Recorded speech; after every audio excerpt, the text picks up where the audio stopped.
Bum bum bum bum bum bum bum bum bum bum bum bum bum ba-dum bum bum bum bum bum bum ba-da-da-dum bum ba-dum ba-da-da bum bum bum bum bum bum bum bum bum bum bum bum bum ba-dum bum bum bum bum bum ba-da-da-dum bum ba-dum ba-ba-dum da da da da da da da da da da da da da dum ba da da da da da da da dum bum ba da dum ba da da da da da da. Here we go. I just had to get Facebook Live up and running. There we are. Now we've got it. Hi, Harry. Where have you been, Harry? Where have you been? I saw what you said. A kind of an act of kindness that recentered you. You bet.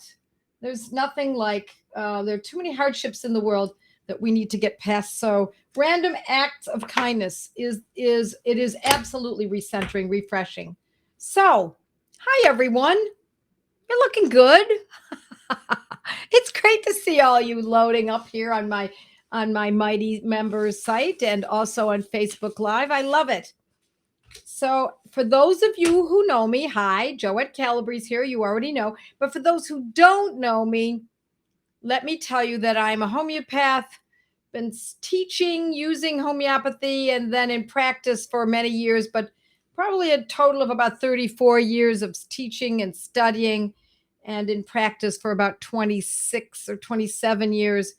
And I love teaching this stuff because it's touching the hem of something bigger than us, if you know what I mean. It's pretty powerful stuff. I have to tell you that we have set off our kicked off our inauguration of the Academy of Practical Homeopathy, which is a year-long program, and we've just started it this week.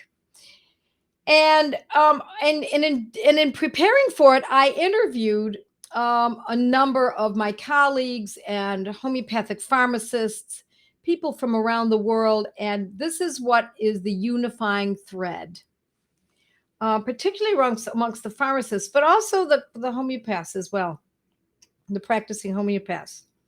The unifying thread is this. This is not about making money. This is not about stature in the world. This is about a calling. So these pharmacists, let's use them as an example, feel that they often didn't know whether or not they would make it, and but they couldn't stop because they have their hand on something, on the pulse of something very, very important. This is the medicine we've all been looking for. This is the medicine that I call God's medicine. It's not patented. Oh, nay, nay. The medicines are very inexpensive.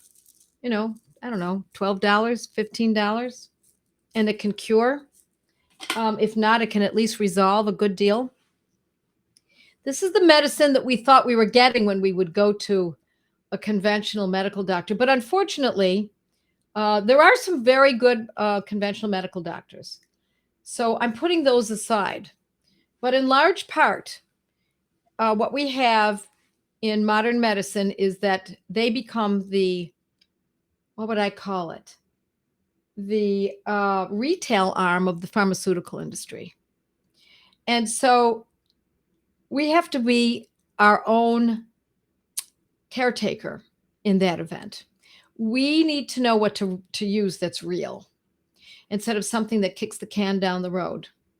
Now, I'm not 100% against all drugs because if I'm hit by a Zamboni and I have broken legs and they have to be reset or I have to have surgery, you can bet your bottom dollar that I am going to go to the emergency room and have someone reset my bones and perhaps put me under with a general anesthesia, which is a pharmaceutical drug, and make the corrections as best they can. And I would trust them. But for chronic conditions, oh, please. Now, don't get me wrong. This does not mean that if someone's on a conventional drug that they should just leap off. That would be injudicious, as I always say.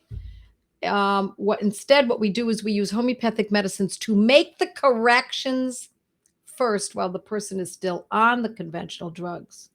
And then the person goes back to their doctor or pharmacist and asks them for help to get off of the drug because it's superfluous. That's what we do. We want to make these conditions superfluous with the use of our beautiful, real, God-given medicines. So tonight we're going to talk about a medicine that I love very much. We're going to go through my Materia Medica. For those of you who don't have one, you can purchase it if you choose. You can go to my site or call my office, and they're happy to direct you to purchase this book. If you don't have a Materia Medica or you prefer not to do what I just suggested, then by all means go online and look up homeopathic Materia Medica. And tonight we're going to be talking about a remedy that I love very much. Now I'm going to do something just to help demonstrate, to help you remember this, okay? So we're going to be talking about sulfur. Plain old sulfur, not sulfuric acid, not calc sulfur, just sulfur.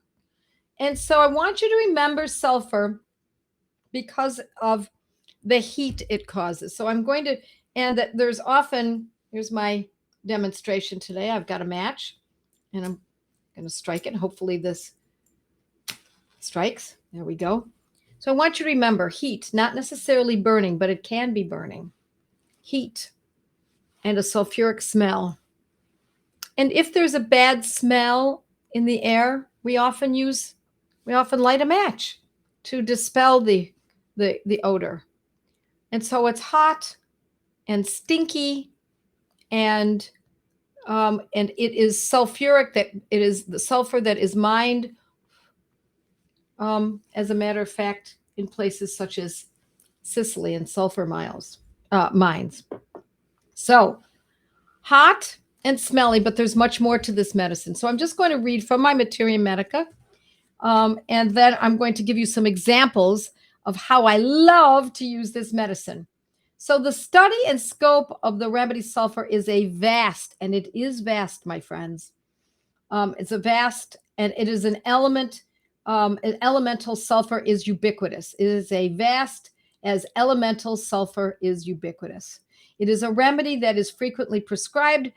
And so I have often cautioned people against using it in a high potency for a long period of time. And so I do still stand on that because it's used a little bit more. I like to be able to use it in protocols, and I would hope that you would consider doing that.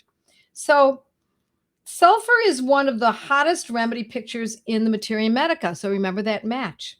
Sometimes people say, my feet are so hot or they burn.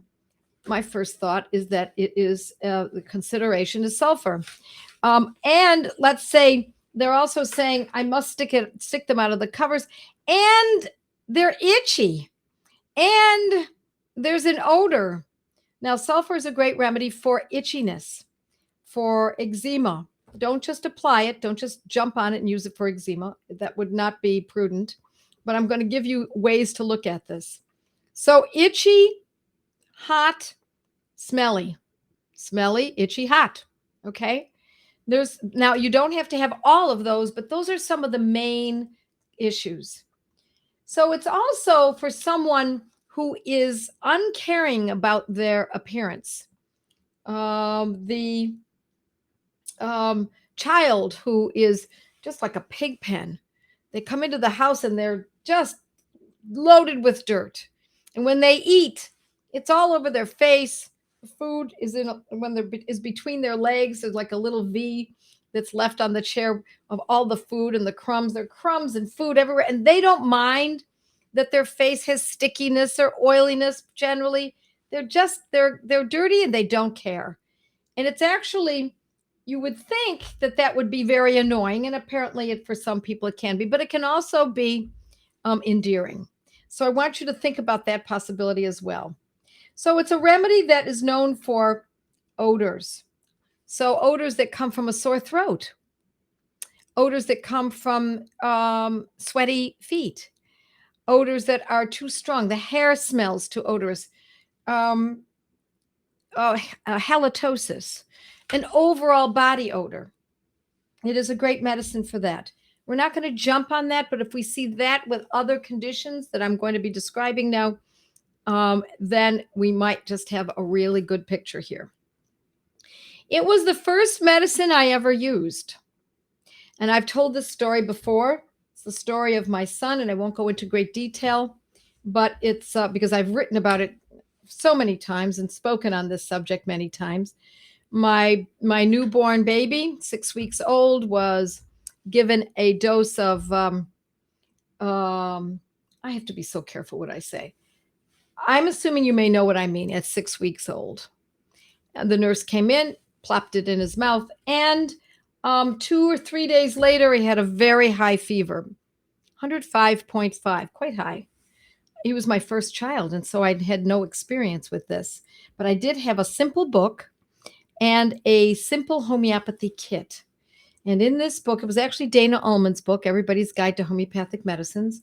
There was nothing in there about a reaction to this that was put into his mouth. But I did have one. I had two things that I could go on. One, that it was a very high fever. In a newborn, that's pretty high. And number two, he had a slight odor from his mouth. Now, newborns don't have odors. I mean, they smell delicious. They smell wonderful.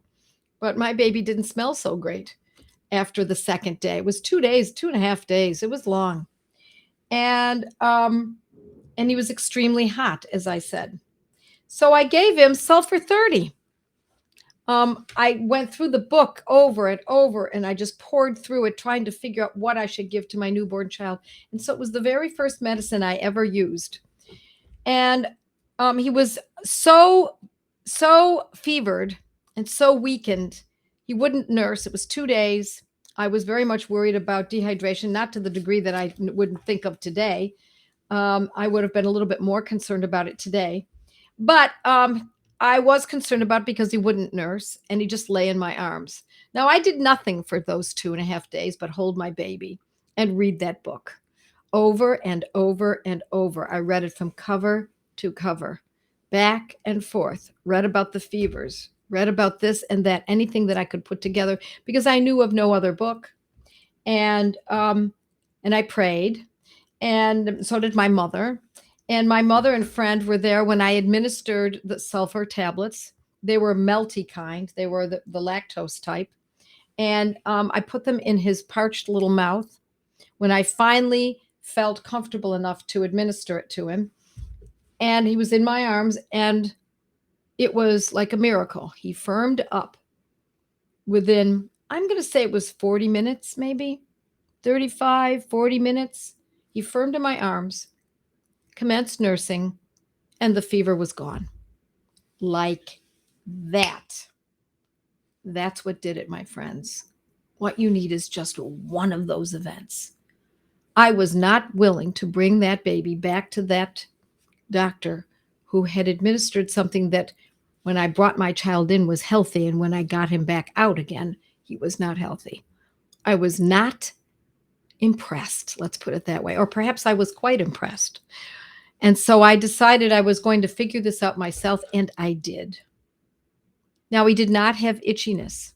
He was not messy. He was only 6 weeks old, but he was hot, and he had a slight odor from his mouth. And that's what keyed me in. And I'm not going to tell you I had confidence, because I didn't. I knew nothing. But I knew I was not going to go back down that road and get an antibiotic, and then the next drug, and a steroid, and the next drug, and I was not going down that route.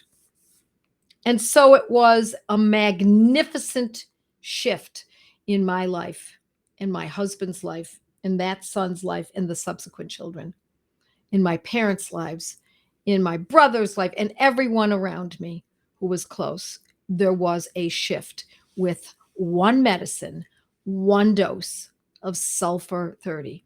Now, don't get the impression that one dose will do it every time, but it was pretty extreme. And oftentimes, the more extreme the situation, the faster the medicine acts. I didn't need to give him a second dose. Now, I want to give you a second story that's kind of memorable. And that is, I had a case of a little girl who was 10, maybe 10 years old. This was a long time ago. She was perfectly normal and happy child, and normal in every way except for one little habit. And I know this is going to sound strange, but if you have children, you know how sobering it can be to have children and how it humbles us. She had this one habit, and the habit was she would not have her stool in the toilet. She would only go in the garbage pail in her bedroom. Just came out of nowhere. Suddenly she started to do that. Why? Who knows? Normal parents, normal childhood, in every way that I could see, everything was normal, but for this one little strange behavior. And so did I need to know whether or not she was hot? No. Did I need to know whether or not she had any itching? No. Did I need to know that she was messy? Well, this was messiness in the extreme, wouldn't you say? And so I taught the mother to use sulfur. I believe we use a 200 potency. I think she used it 2 or 3 days in a row, and then everything changed. That was the last time this happened. This little girl stopped that behavior immediately. Just after 2 or 3 days, it was done. Well, but not quite. About, I'm going to say a year later, maybe 8 months later, something like that, the mom contacted me and said, "Oh my gosh, it's happening again." And so my answer is, in a gentle way, "Oh my gosh, we're using it again." So when a medicine acts, a homeopathic medicine acts, and now we're finished, that's a beautiful thing, right? But we're not quite finished. It returns, the condition returns, the behavior returns. And what do? We repeat the medicine in precisely the same fashion. And so that was indeed the end of it. Now I'm going to give you another case. Okay. So animals that are fine, they behave properly, they know to go outside, and then they stop doing that. They start going in the house. They say, "Whoa, what you're 8 years old, little dog, and you've never done this before except during puppyhood, and suddenly you're doing that." My first thought always is sulfur. My first thought is always sulfur 200, just a dose, for a few days. But if there also happens to be an odor to the dog, itchiness to the dog is hot, always has to sit, perhaps against a cold tile floor, against the toilet because it's a colder where the cold water is, then you really have a great picture. But even without that, this medicine can do great work for an animal that has forgotten how to be housebroken. All righty. So now let's talk about what many of you are probably here for. And that is for hot flashes. There are maybe a good handful of good medicines for hot flashes, but my most valued one is indeed sulfur. And generally, I start with sulfur 30C. And I mean, in other words, I give it a chance, because oftentimes women who have hot flashes have suffered for quite some time. And sometimes they've used conventional drugs to try to treat it, or synthetic drugs. Drugs are synthetic medicaments. And it might take a little bit longer. So for hot flashes, I find that generally twice daily sulfur 30 is really lovely, but it often has to go for weeks sometimes. Sometimes if we see a benefit within a few days, then we can stop the action, halt the use of the medicine. Wait to see what comes of it. Oh, 3-4 days later, it starts up again. Okay, start the sulfur again twice daily. And then we take it a little bit, perhaps a little longer. Now we go maybe for a month twice daily and see how it goes. Things are moving along. Okay, then we stop again. So we're always looking for that tipping point. Now, for my son with the high fever, the tipping point was 1 dose. For this young girl, this little girl, it was just a few doses. For hot flat, for a dog that makes a mess on the floor, even if it's only once, my friends, it does not have to be repetitive. You see, just because this little girl had this habit of doing this daily doesn't mean it has to be daily. And I want you to get past that idea, because I hear people saying this all the time. Well, it's not all the time. Yeah, but is it? If it occurs, regardless of if it's not all, look, if we're talking about once every 2 years, that's different.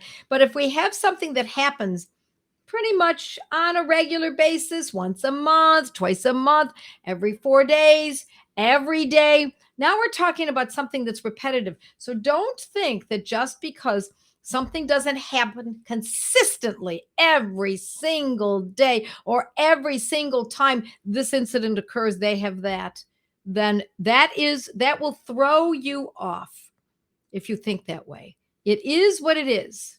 If the condition is that there are hot, sweaty, itchy feet, but it's not every day, it's only when she wears certain shoes, or it's only after he's run in the marathon, then it doesn't matter. It is what it is. You use that information. Okay. I think I had one more example. Yeah, of a use for sulfur. This is one of my favorites. And then I use this for lingering colds, a cold or a flu, or you know what, that lingers. By lingering, I mean by lingering cold or flu, people think I've had this cold for 10 days. I'm sorry, that's not lingering. That's how long colds last for most people. I've had this cold for 14 days. We're getting a little closer to lingering. I've had this cold or whatever it is for 3 weeks, close to 3 weeks. There it is. That's when we employ sulfur. Now, I've used sulfur 200 in this situation, and I've used sulfur 30. And for those who are new to homeopathy, I urge you to use it in a 30th potency. So, and then it's twice daily until we see a change in the lingering cold or whatever might be presenting that is something that the person caught. Now, if there's no change after a few days, what are we going to do? We are going to move on. We're not going to use it any longer. We're going to move on to something else. We're going to perhaps use it, look at the symptoms that are presenting instead of those, instead of just looking at it, well, it must be a cold that's lingering. We may become more specific with what is actually how it's presenting in symptoms. So I am going to look at, we're doing just fine with time. Harry says, hi, Joette. Hi, Perry. Hi, Mighties. Yeah, I'm able to be here tonight, 3 or 4 weeks. Air conditioning. Oh, my goodness, air conditioning down. Sorry to hear that, Harry. And let's see, here's Deborah from Bel Air Beach. Alina from Peoria, Arizona. I just love to see who's here, if you don't mind. Indulge me, folks, okay? And Tony says hello, and Teresa says hello, and Jeanette from San Antonio, Texas, and Connecticut, Brenda, Wisconsin, North Carolina, West Virginia, San Francisco Bay Area, Wisconsin, another Wisconsin, Hamilton, Elvira. Hi, Hamilton. Oh, well, you had an event today. I don't know how that turned out. I was too busy to check the news, what happened in Canada today. Deanna from Ontario. I hope it turned your way. I kind of doubt it, but hey, you never know.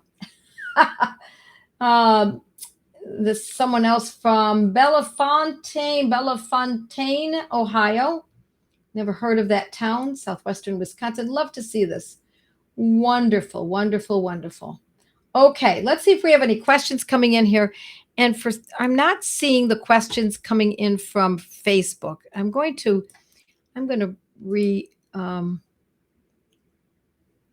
restart Facebook, and let's just see if this makes a difference, because here we go. Let's just see here. Here we are, Portland, Maine. Here's Deborah. There it is. Okay. All right, let's see some people from Facebook. Very nice to see everyone. Hello, Maria says, from Massachusetts in Portland. And hi from APH student. Yay! Troy, Ohio, Portland, Maine. Beautiful. Thank you for joining me tonight, everyone. It's wonderful. Great to be here. Harry, it's great to see you too. Hello from Florida. Hi, Sheena. Is it okay to use sulfur 200 for a year-old baby that has itchy skin that appears like yeast that is very itchy in the bath? Look, I don't know that I want to jump on that. It's not my very first choice. Now, itchy in the bath, that is a point, because they can be itchy when they're washing. I should mention that. Sulfur is one of those medicines that's one of the characteristics. They don't like to be washed. That's why they look like pig pen. They don't want cleanliness. So I also, that baby son who I was telling you about, who I gave that first dose of the first remedy I ever used, was also a child who absolutely hated to have his hair washed. He would carry on and scream so loudly that I had to explain to neighbors a couple of times, we're just washing his hair. And so I finally realized, my goodness, this child needs sulfur. So it's possible that it could be used, but I don't want to say that that's enough information for me. And I would look at Skin the Ugly Truth as my course. You might find better chosen medicines. I don't like to tell people, yeah, go ahead and do it. For this one, I'm going to say be a little more cautious. My mom could have used sulfur, always had hot feet, had to get up and put her feet on the cold tile floor. It can be very uncomfortable. It can be so hot for some people that it keeps them from being able to carry on their lives. But it doesn't have to be that hot either. How about burning stools? Could be burning stools, yes. But I'd want to find out a little bit more. See if it fits in other ways as well. Such as, is there a strong odor to the person, or is the stool very, very strong odored, or is the person hot in general, or do they have any itch? Try to put the whole picture. If you can get a 3-legged stool, hot stool, 2 stools, hot stool, itchiness, and a messy person, then you might really have a wonderful picture there. All right. If someone is proving heat by self, would they show hotness like sulfur? Yes, they might indeed do that. But the best way to know whether or not someone is proving something is to go to your Materia Medica and read up on the medicine. Now, heat bar sulf is a type, heat bar sulfuricum calcarea is a type of sulfur, so they have a lot in common. So it's very interesting. Lingering cough. Perhaps lingering cough. Here's the thing about lingering coughs, folks. Lingering coughs are often different than a lingering cold. Lingering cold means the person is still sick. They're fatigued. They're dragging. They're still maybe sneezing. They feel like they have a cold. But a cough is different. If a cough is productive after a cold or during a cold, meaning you can feel it's liquidy and you can hear the movement going on. And when they cough, they actually cough up sputum so that it clears the lungs. That's actually a very good thing.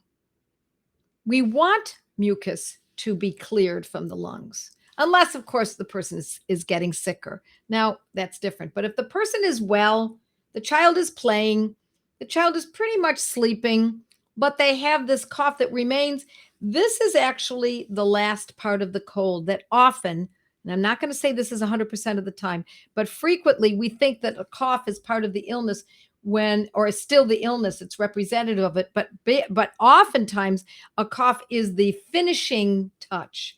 It's the place where the body is completing the work of the cold and releasing the mucus. And as long as the person can release the mucus, cough it up, break it up, the lungs are doing the right thing. Okay? Sulfuric for offensive Odor, a vaginal odor with exertion or outdoor sweating. Yes, that could be. It could potentially be that. There are other medicines for that, but yes, it can be. Absolutely. Now let's go back here. Morning bad breaths could be, but I would not just jump on this if you only have one condition.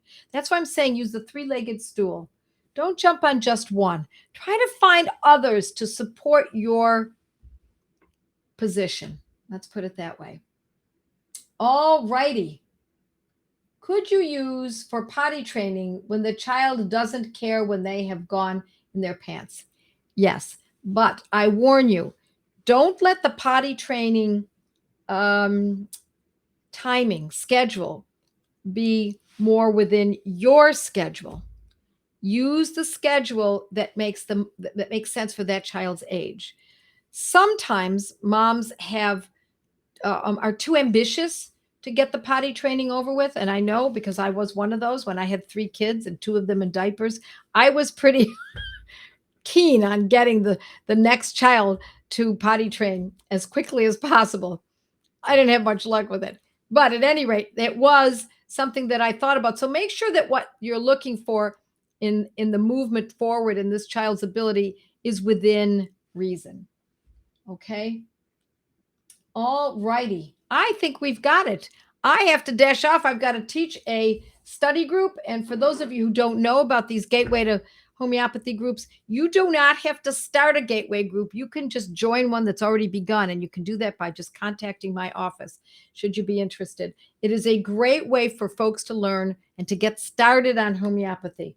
And so with that, I say, God bless all of you. Mwah.